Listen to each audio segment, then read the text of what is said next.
Boa noite, meu nome é Milena, eu sou estudante de jogos na PUC do Paraná e neste vídeo irei falar sobre Visual Novels, um gênero de jogos que se originou no Japão, entretanto ele teve um grande crescimento nos últimos anos aqui no Ocidente.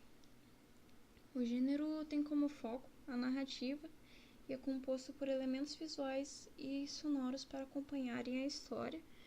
E dessa forma eles trabalham na imersão do jogador, que tem papel ativo diretamente com a história.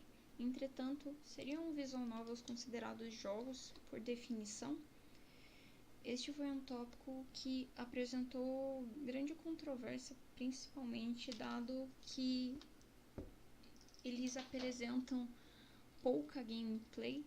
Entretanto, visual novels e jogos possuem muitos elementos presentes que estão em comum e por isso eu irei tratar deles. A tomada de decisão do jogador molda diretamente o resultado do jogo, o que também é uma forma de interatividade.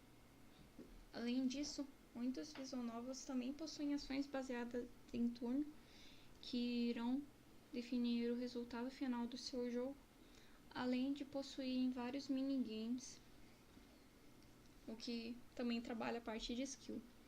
Além disso, o gênero também pode ser encontrado em jogos de aventura, onde o jogador tem mais liberdade de gameplay, além da tomada de decisões. O exemplo que eu deixo aqui é o do Wolf Among Us. Um dos gêneros mais populares de visual novel são os dating sims, simuladores de encontro. Esses são histórias de romance que normalmente contam com um ou mais personagens como interesse romântico, e a escolha do jogador qual rota de história seguir para conquistar o seu personagem de interesse. Aerogames são extremamente comuns dentro de dating sims, mas deve ser um cuidado ao produzi-los para não extrapolar no conteúdo sexual, pois seu jogo, dependendo da plataforma onde ele está publicado, ele poderá ser removido.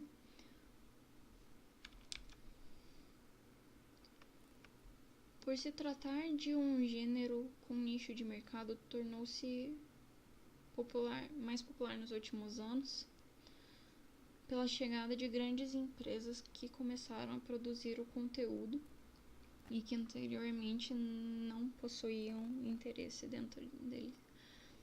Anteriormente, muitos poucos títulos eram lançados e esses títulos possuíam tradução normalmente não oficial e eram distribuídos através da pirataria.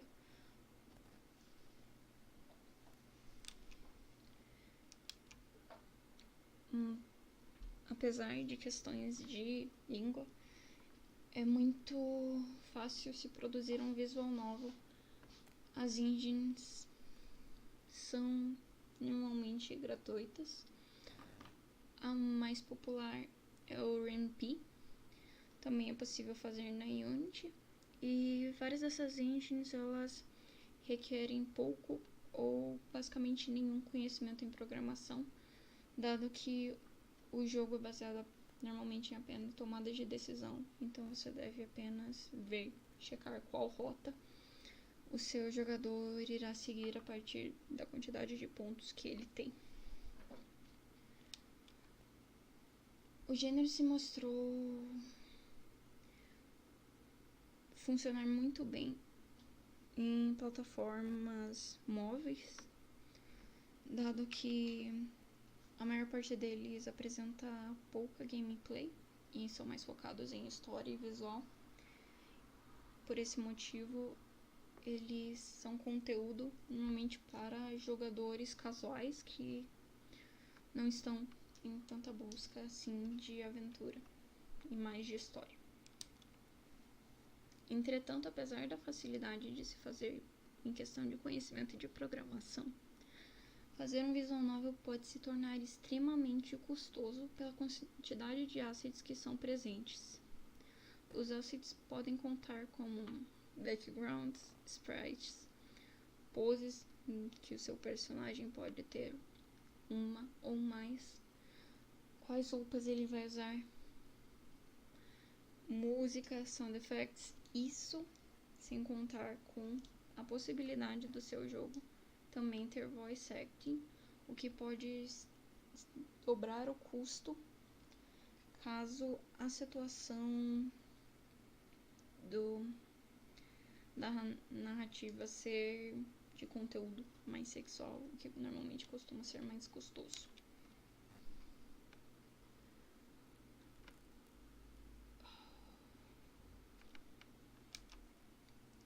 Também é necessário prever que o seu jogo não vai ter um alcance tão grande, dado que são jogos baseados em narrativa e por isso o custo com tradução ele é muito alto. Para a produção desse vídeo eu usei como fontes principais The Anime Man, Red Bard e The Friendly Senpai. O último citado, ele produz visual novels, então foi um conhecimento extremamente específico. Os dois primeiros tratam com uma abordagem mais superficial do assunto. E muito obrigada.